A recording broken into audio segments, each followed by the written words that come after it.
In this video, I want to talk about how you can sell in eToro. Now, I want to show you how you can sell stocks and everything like that. And this is the easiest way to do this. You simply want to open up eToro, and then what you want to do is head over to Portfolio.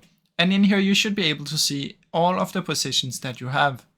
Then to sell, you simply want to press on close and press close all. And you can see I have now sold this position. So that is an easy way to do this. If you want to do crypto, you can, if you trade crypto in here, you'll be able to do it directly from here.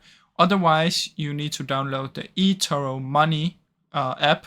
So go to your app store on your phone, download eToro Money, and that is a separate wallet where you can have all your crypto stuff from eToro.